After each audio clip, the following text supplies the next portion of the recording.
Yeah. WhiskyJason here, Whiskey Live Dublin 2024, together with Robert Mitchell from Mitchell & Son Wine Merchants. So, hey, last year I had one of your representatives, and now I have the boss here. That's great. There you go. Very good. So you were born in the company, I would assume. Yes, yeah. How many generations now? Okay, so I'm the 7th generation to be involved. All right. Our company's been going since 1805. Right.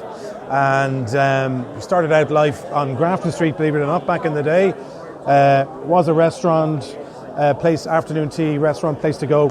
And then it was only when we moved up to 21 Kildare Street in the early 1900s where we got into the importing of wine and sherry import from Europe, and then into the whiskey bonding from there on in.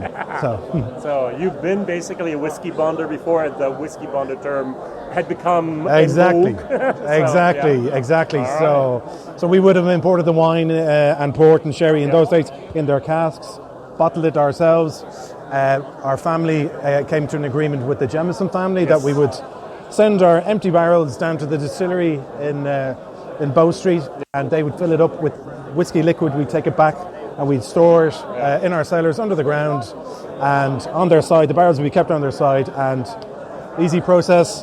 Market with the green paint to indicate 10 years, yellow was 12, red was 15, and blue was 7. So simple aging process. Now my question is, when did you mark the barrels? Did you mark them to be aged for 10 years, or did you mark them that they were 10 years? To be aged for 10 years. Okay, that's really good. I was always like, wait a second. All right, good, yes. So it was great. So so the one that kept going is the green spot. All the other ones over the years fell to one side. Standard green spot. Nice steel one here. I thoroughly enjoy this. This is very, very nice. I always love this. Single pot still, wonderful, wonderful influence there. Well done. Thank you very much. Yes. Thank you. So we have the Canadian, or what do we have here? We have the. So we've the green spot that's been aged in Shadow Montelena, American Zinfandel from Napa Valley. Yes. Same green spot, but just about 18 months in a Shadow Montelena cask. Okay. And we also have we have also the Levo Barton. I don't say that at the moment. That doesn't matter. Over there. Fine. Outside there. So what I also liked, I may just put this here in the camera, the yellow spot here. Yes. This is a very unique composition. It is, yeah. So it's a 12-year-old, so it's been aged in sherry, bourbon, and Malaga casks. So Malaga is from a sweet dessert wine from Malaga in Spain. Right. And with this one here, it gives a really, really nice kind of creme brulee type finish to the whiskey, and that has proved getting popular and popular all the time, nearly as popular as the green, actually. These are usually available, the green spot, the other spots. Yes. Now, if I move up to the red spot, it's difficult to get this. Every once in a while, I'll see this. Tough to get, yeah. It's tough to get, not always available. It's bottled every year. We always tend to run out a bit during the summertime. So with this guy, it's sherry, bourbon, and Marsala finish from Sicily, and it's a 15-year-old, 46% proof, very, very popular, but we just can't get enough of it. So That's true, which I understand. Yeah. Now, the thing that I can hardly ever get my hands on is your blue spot, the 7-year-old. And that's the only one that's not 46%, but rather a cask strength. That's cask strength. I think you do each one. Yes, that's right. Yeah. So this is I think it's about the third bottling of blue spot. Not always the same, slightly different through. But it's been a huge success. And if you thought that red was scarce, this is even scarcer. But when you see it, just pick it up.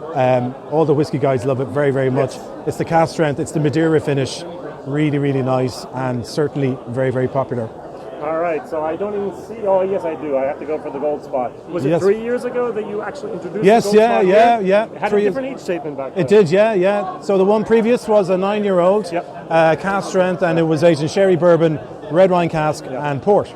This guy here is sherry, bourbon, and Valpolicella sweet red wine cask finish.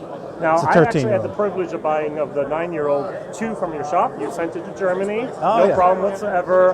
And I was very stupid. I let it stay on the side for about a year, and then I opened up the package. Oh, look it was like Christmas all over again. I had not missed it, and then was like, oh, now I really want the 13-year-old as well. 13-year-old, so absolutely. Is this available at the moment, only here, or how do I get this? No, it's available at the moment. It's on our website. We have it in a few shops around Ireland.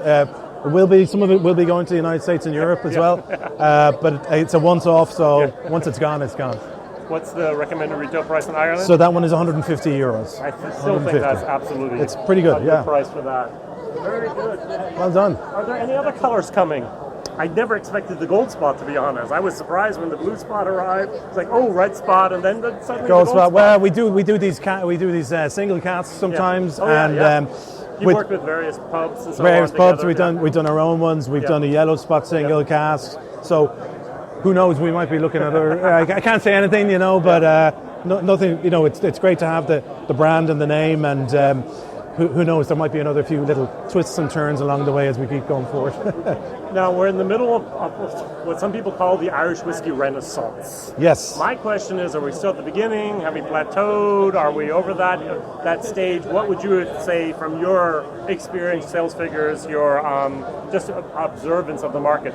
Well, we're still as popular as ever. I think we're probably still at the top, and we're still moving forward. Yeah. Maybe not at the same tilt that we were previous, but I mean, you only have to look at the amount of distilleries that are still opening up here in Ireland. I think we're heading towards 50. I think the last count. 50 already. Oh, they are over 50. So that's saying something, and we do get great support from around the world, overseas, United States, Europe. Certainly with our brand, we can't reach all the far-flung markets. So, I think we're still riding the crest of a wave here in Ireland, and long may it continue. Yeah, exactly. Well, all the best. Thank you very much for your time. Thank you. WhiskyJason here together with Robert Mitchell.